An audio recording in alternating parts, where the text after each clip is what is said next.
The year was 1942, and the air over the Philippine island of Corregidor trembled with the weight of defeat. Smoke drifted across shattered gun emplacements, curling like tired ghosts over the ruined coastal batteries where American and Filipino troops had once stood firm. For 5 months they had resisted Japan's advance, through hunger, malaria, and ceaseless bombardment. Now the white flag rose slowly above Malinta Tunnel, fluttering in the humid breeze like a wounded bird.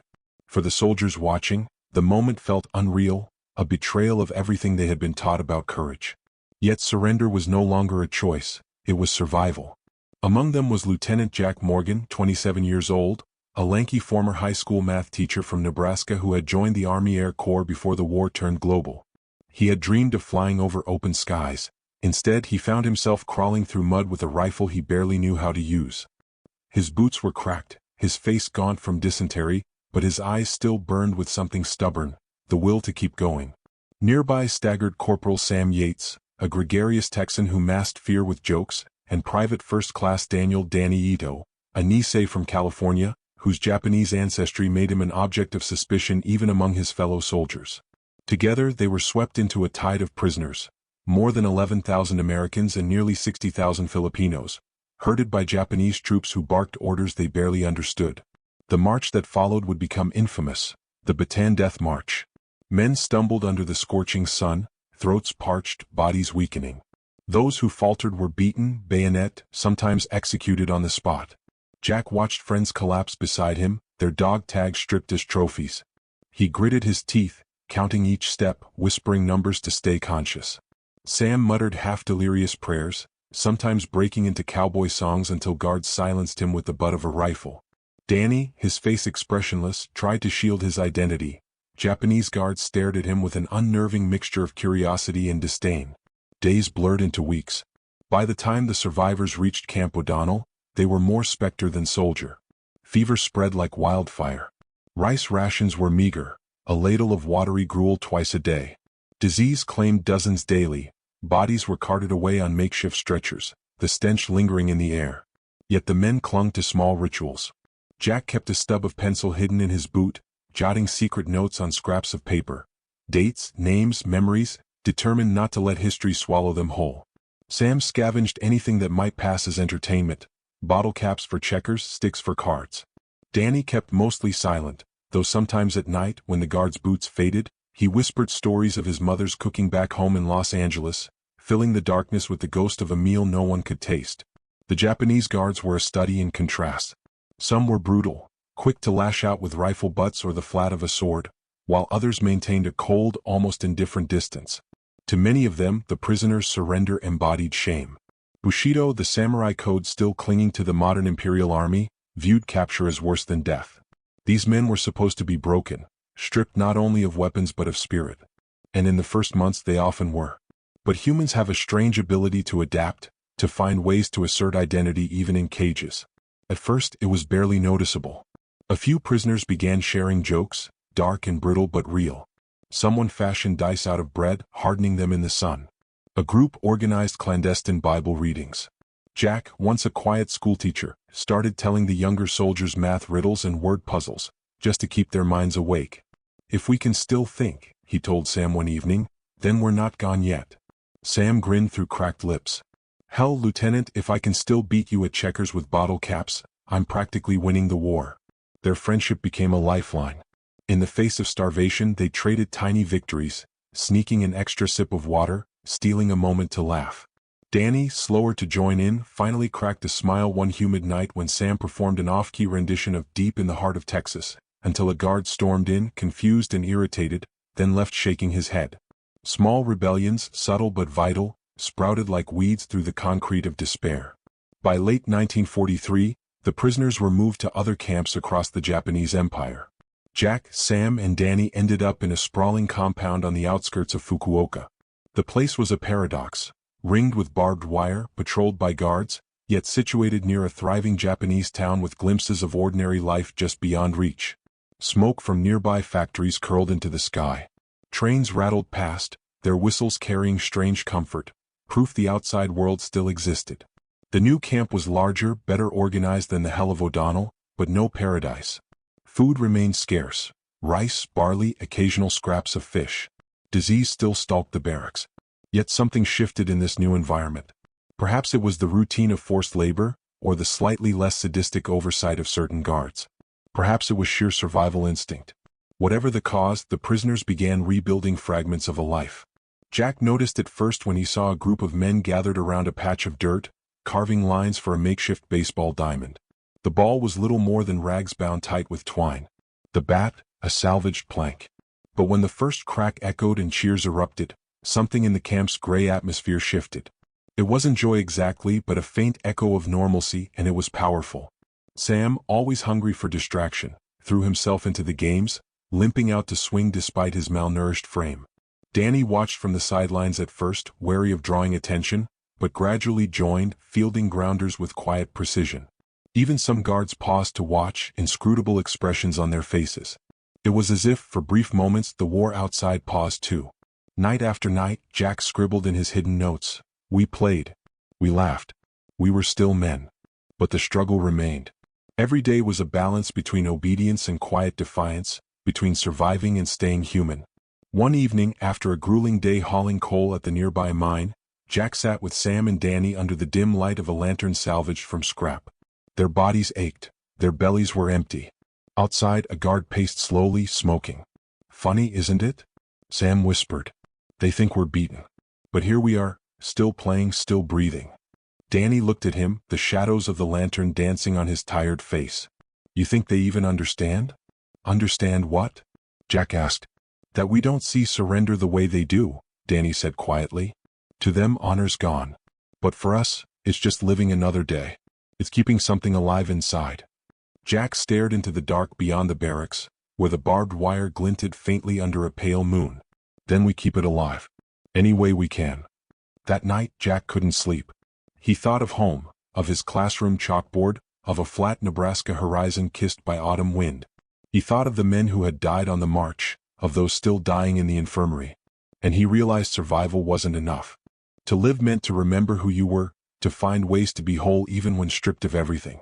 The next day, word spread that someone had bartered with a sympathetic guard, a small miracle in itself, for scraps of felt and wood. Another group scavenged nails and old crates. The men whispered plans, careful to avoid suspicion. They weren't planning escape. They knew the futility of that. They were planning something stranger, almost absurd in this place of hunger and grief. When Jack asked what was happening, Sam grinned for the first time in weeks, teeth flashing white in the gloom. We're building a table. A table? Not just any table, Lieutenant. A game table. Snooker. Jack blinked, baffled. He'd seen pool halls back home but never thought much of them. You're kidding. Sam shook his head, his excitement infectious. Think about it. Real cues, well, bamboo sticks. Balls if we can carve them. Felt. Okay, not perfect, but something smooth enough. We'll make it work. Imagine the guards' faces when they see us playing. Danny's lips twitched into a cautious smile. You think they'll let us? Sam shrugged. Let them try to stop us. They can take our guns, our boots, our dignity, but they can't stop us from chalking a cue and sinking a shot. It was reckless. It was ridiculous. And yet, as the plan spread, men volunteered scraps, labor, whatever skill they had. A carpenter among them offered to build the frame. Someone who'd once worked in a billiards hall sketched dimensions from memory. The project became a quiet mission, giving meaning to exhausted hands and battered hearts. For weeks, under the watch of puzzled guards, the table took shape. Each plank hammered, each nail driven was an act of resistance as subtle as it was profound.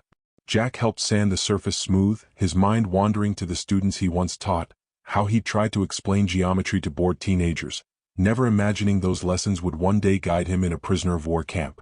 Sam carved Q-tips from old leather scraps, humming under his breath.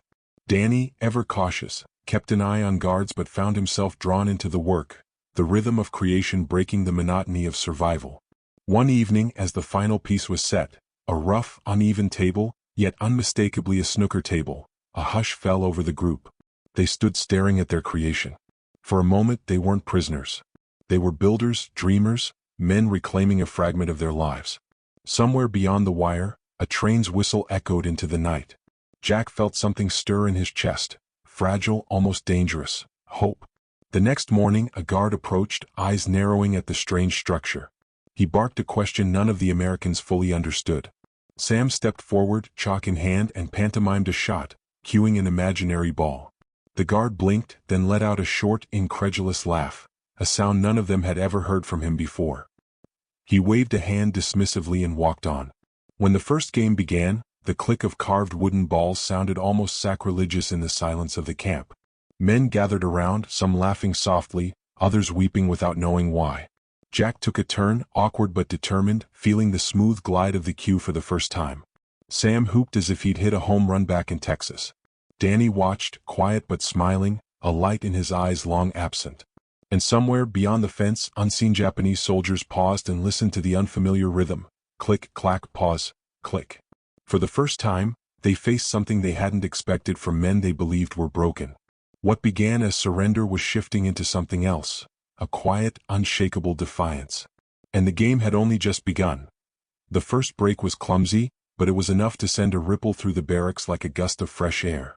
The cue ball, a sphere carved painstakingly from hardwood and polished with scraps of cloth, struck the triangle of mismatched balls and scattered them across the rough green surface. The felt was uneven, patched from an assortment of military blankets and Red Cross parcels, but to the prisoners it looked like a miracle, a field of play carved out of despair. Men leaned in close, grinning for the first time in months, their eyes alive with the thrill of doing something utterly human. Jack chalked his cue, or what passed for chalk, a bit of crushed stone mixed with ash, and took a deep breath before leaning over the table. His fingers trembled slightly, not from fear but from the unfamiliar sensation of anticipation that wasn't tied to survival. He lined up his shot with a mathematician's eye, silently calculating the angle. The ball rolled, kissed the edge, and sank with a muted thud into the makeshift pocket. For a moment, the camp erupted in cheers.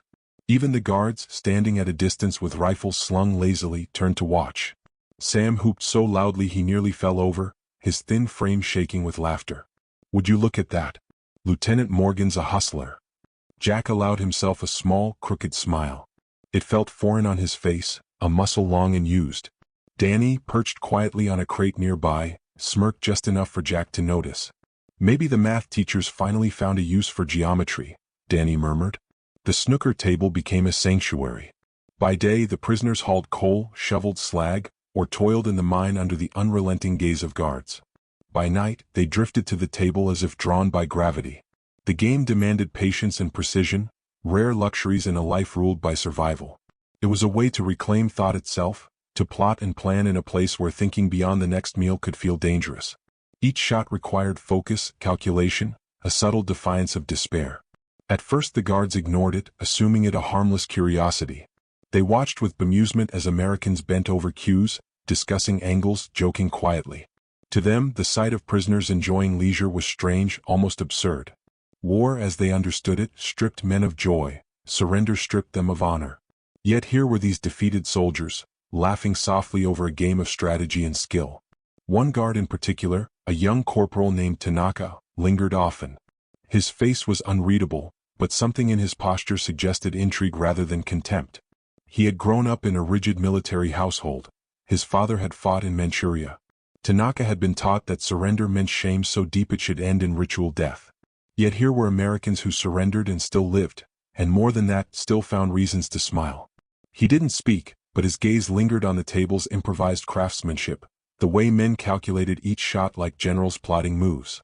For the prisoners, Tanaka's watchful presence was both unnerving and strangely affirming. If even one guard seemed captivated, perhaps they had created something powerful. Sam whispered one evening, "Look at him. Poor guy's trying to figure out how a bunch of dishonored men built a pool hall in hell." Danny chuckled under his breath but stayed alert. His heritage made him particularly cautious around the Japanese soldiers. He understood more of their body language than most and knew how quickly curiosity could harden into cruelty. Still, even he felt the subtle shift. The table was altering the space around it. Days turned into weeks and the game wove itself into camp life. Matches were held after evening roll call, with men crowded shoulder to shoulder, betting scraps of tobacco or spoonfuls of rice. Jack discovered a calm there, a way to reclaim his mind from the fog of exhaustion. He found himself studying each play as if it were a math problem, the collision of angles, the transfer of force. Sam played with reckless flair, loving every dramatic bank shot even when it failed. Danny, quiet and precise, emerged as a surprising sharpshooter, his hands steady, his eyes cooled despite the hunger hollowing his cheeks. The table became more than pastime. It was a heartbeat, proof that they still possessed agency, wit, and patience. In a world where days blurred into endless labor and aching hunger, here was a place where skill mattered, where laughter was possible, where memory of home could sneak back for a visit. But resilience is never invisible. Word of the table spread beyond the barracks. Guards began stopping to watch more frequently, some shaking their heads in confusion. One evening, Tanaka stepped closer than ever before. He studied the table, tapped it lightly with his rifle, but then, to the astonishment of everyone present, motioned for the cue. A stunned silence fell. No one moved until Sam, eyes wide, handed over the bamboo stick with a small bow, unsure if this was mockery or danger. Tanaka bent slightly, awkward in his heavy boots, and lined up a shot. The angle was wrong, the ball wobbled and missed. A chorus of muffled chuckles rose from the prisoners before they could stop themselves. For a heartbeat, the guard froze, then unexpectedly smiled, a small, reluctant grin that broke the mask of military severity. He handed back the cue and walked off without a word. The men erupted in quiet, breathless laughter as soon as he was out of earshot. "Did you see that?" Sam whispered, almost gleeful. "We made him smile." Jack's chest swelled with something close to triumph. Not victory in war, that was far away and uncertain, but a smaller, human victory. They had bent the edges of their prison, even if just a little. Yet the table also attracted unwanted attention. Not all guards were curious or amused. Some saw it as insolence, a refusal to accept proper shame. One evening, a new sergeant stormed in mid-game, shouting and gesturing angrily. He kicked at the table's legs, trying to overturn it, but the prisoners had built it strong. His boot caught on the frame and he stumbled, earning muffled snickers that died quickly under his glare. He barked an order, and two guards dragged Sam out into the yard. Jack and Danny stood frozen as blows landed outside, each strike punctuated by a grunt of pain. The men in the barracks clenched their fists but did not move. Retaliation meant death. When Sam was finally thrown back inside, he was battered but alive, grinning through bloodied lips. "Worth it," he rasped. "Damn thing didn't even wobble." The punishment shook them but didn't kill the spirit. If anything, it bound them tighter. The next night, despite bruised ribs, Sam returned to the table and took the first shot. The room erupted in quiet applause. Even Danny, usually guarded, let out a low laugh. Jack felt pride bloom alongside fear. They were walking a razor's edge, but maybe that was what staying human required. The table also began to shape their relationships in unexpected ways. Danny, long wary of closeness, opened up slowly under the rhythm of games and whispered strategy sessions. He spoke more about his family, his father who had fought to prove loyalty to a country that now eyed Japanese Americans with suspicion, his mother's garden back in California. Jack listened, realizing how isolation had hollowed them all in different ways. Sam teased Danny relentlessly but with warmth, calling him the sniper when his shots lined up perfectly. In the quiet after curfew, Jack sometimes wondered what the Japanese soldiers thought when they heard the muffled crack of balls on felt. Did it confuse them? Threaten them? Or did it remind them, uncomfortably, of the same universal craving to feel alive? War had always been painted in absolutes: enemy and ally, victory and defeat, honor and disgrace. But here, in the dim light of a prison barrack, those lines blurred. Men stripped of everything had built something fragile yet unbreakable, a small arena where skill triumphed over despair, where even captors paused to watch. One rainy afternoon, as thunder rolled over the camp, Tanaka returned. He stood in the doorway, soaked and silent, watching a tense match between Danny and another prisoner. After several long moments, he stepped forward and, with a small, deliberate gesture, placed a single piece of chalk, real chalk, not their crude powder, on the edge of the table. Then he left without a word. The men stared in stunned silence. Sam let out a low whistle. "I'll be damned," he murmured. "They're helping us now." Jack ran his thumb over the chalk, its soft texture almost unreal after months of improvisation. Something deep inside him shifted. This was more than a game. It was a crack in the wall that separated captor and captive, proof that even in war humanity could bleed through. But cracks are fragile. And in a world built on rigid codes and brutal hierarchies, any sign of connection could be dangerous. Jack sensed it even as he turned the chalk in his hand, feeling both hope and unease. The table had given them life, but it might also draw eyes they couldn't afford.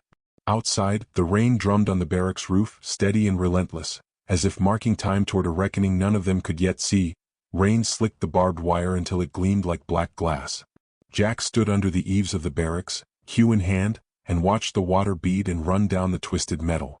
4 weeks now, the snooker table had been more than a diversion. It had become the camp's quiet heartbeat. Yet something in the air felt charged, as if the fragile truce the game had created was shifting. He glanced at Sam, still bruised from his beating but grinning as always, and at Danny, whose calm had sharpened into something more deliberate. They all sensed it. This wasn't just a game anymore. It was a declaration, and declarations had a cost. Every evening, the table drew the weary and the hollow-eyed. Men came to forget their hunger for a while, but also to reclaim something vital: control. Each precise shot was a small act of self-determination in a place designed to crush it. Jack felt it in his muscles, the satisfaction of lining up an angle and executing it cleanly. It wasn't just play, it was proof his mind hadn't rotted under despair. The others felt it too.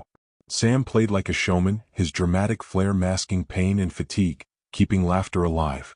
Danny, quiet and precise, played like a surgeon, his focus razor-sharp, as though each perfect shot stitched another piece of himself back together. The guards had noticed. Tanaka's small gift of real chalk had been an unexpected sign, but it wasn't the only one. Some guards lingered longer, silent but watching. A few even tried hesitant shots when no superior officers were around. Others, however, watched with cold eyes, unsettled by the defiance and simple joy. The Japanese army valued order and humiliation. The table's very existence questioned both. One night, after lights out, Jack lay awake listening to the rain drum against the roof. Danny whispered from the bunk below, his voice low but intense. "They don't understand us," he said. "Not really. To them we're supposed to be dead inside." Jack stared into the darkness. "Maybe that's why this matters." Danny hesitated. "It does. But it's dangerous too. They want us broken. If we show them we're not..." He didn't finish the sentence. Sam, from across the room, let out a dry laugh that turned into a cough. "Dangerous? Sure. But hell, what's the alternative? Sit here waiting to rot?" No one answered. The question hung in the damp air. Days passed and the game's pull grew stronger.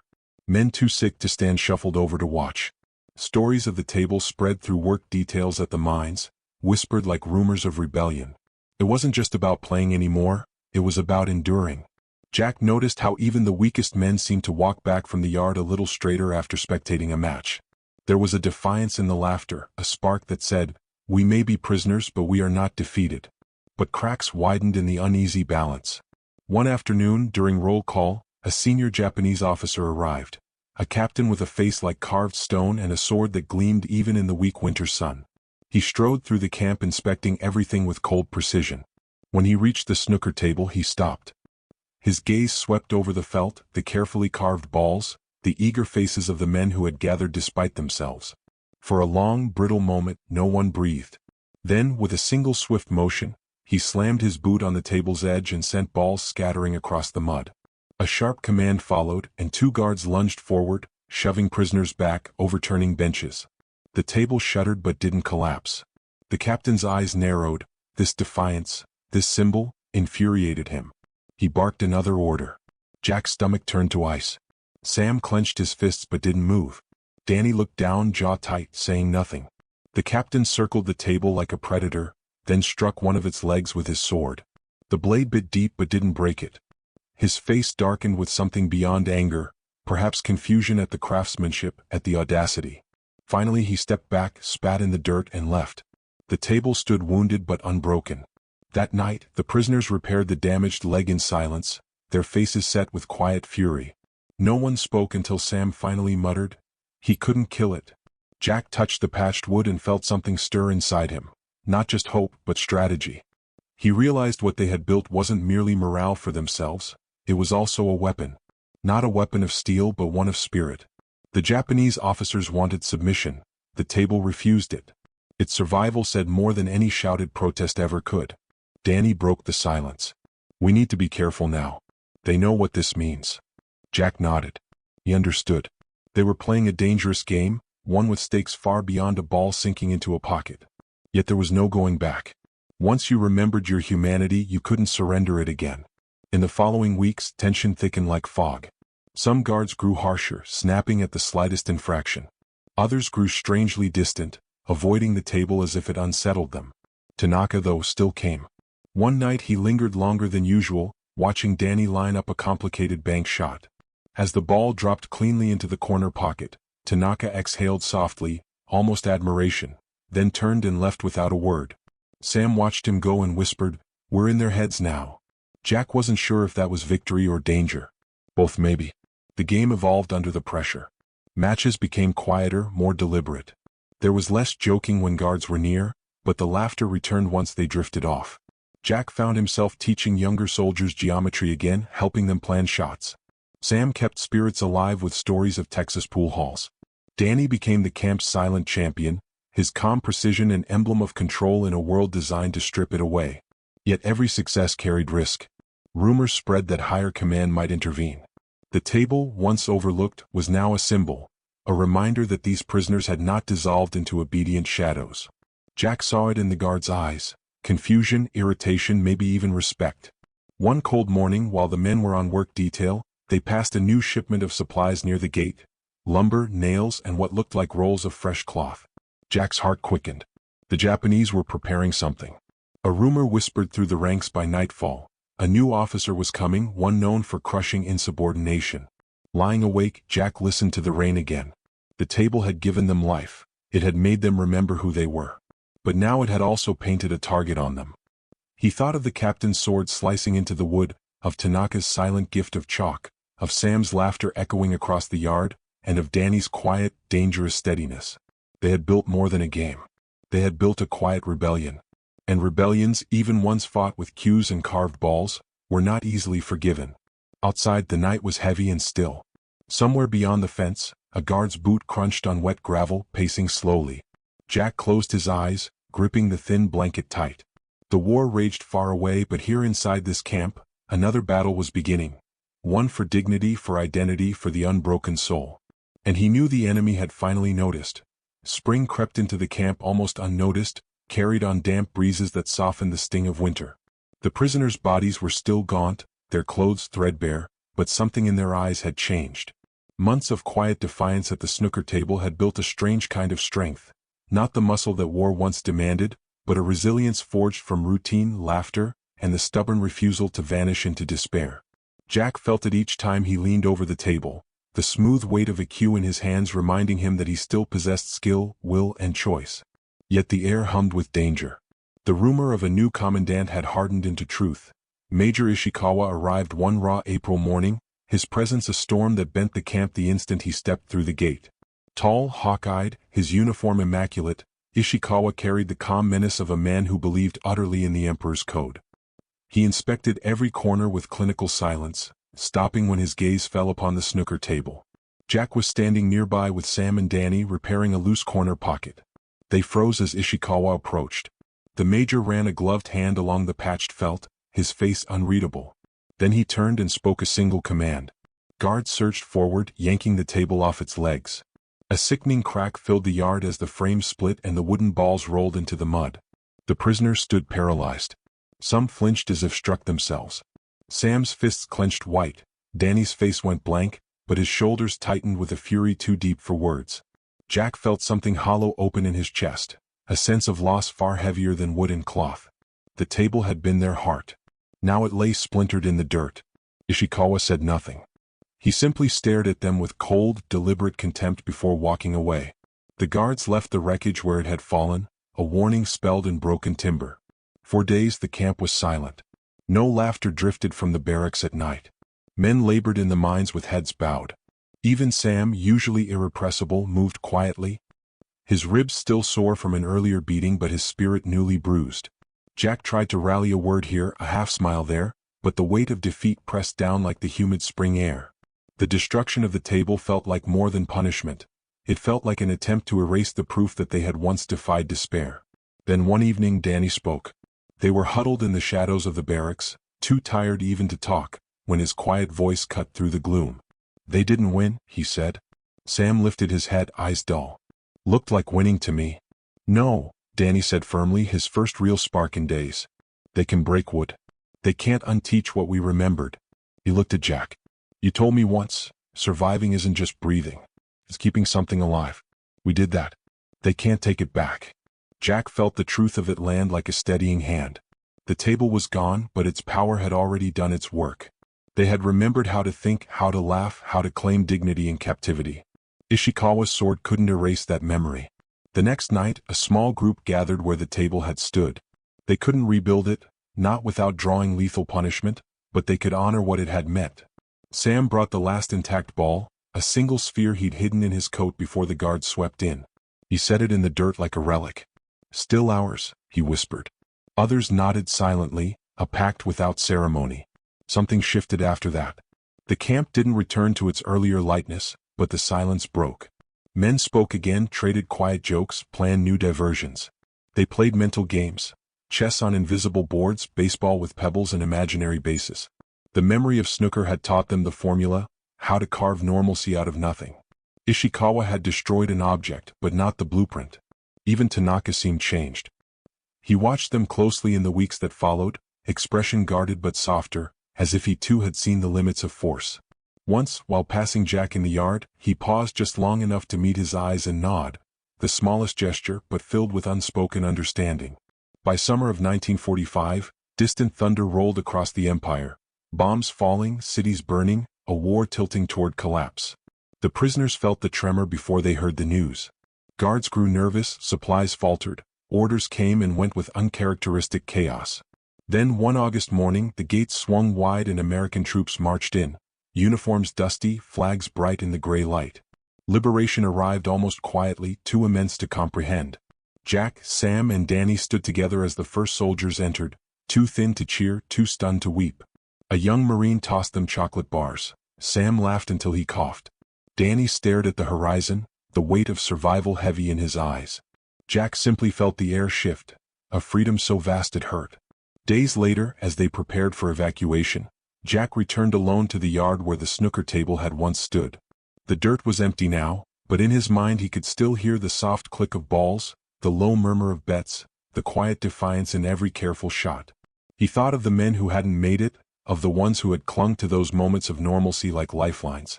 He thought of Tanaka's chalk, Sam's jokes, Danny's unyielding focus. The table hadn't won the war, but it had done something war rarely acknowledges. It had preserved the human spirit when everything tried to crush it. And that, Jack realized, was a kind of victory all its own. As the trucks rumbled out of the camp, Sam leaned close and said, "You know what I'm gonna do first thing back home? Find the biggest, fanciest snooker hall and hustle every soul in it." His grin was thin but real. Danny looked out the window, voice quiet but steady. "I just want to play one more game. Not because we have to, because we can." Jack nodded, feeling the weight of both longing and gratitude. Somewhere far behind them lay splintered wood and muddy pockets, but also the proof that resilience could bloom even in the most barren soil. The road wound away toward an uncertain future, but one truth remained as sharp as any shot they had ever lined up. The spirit that survives captivity cannot be conquered. And for the men who had once been broken, that realization felt like freedom long before the gates ever opened.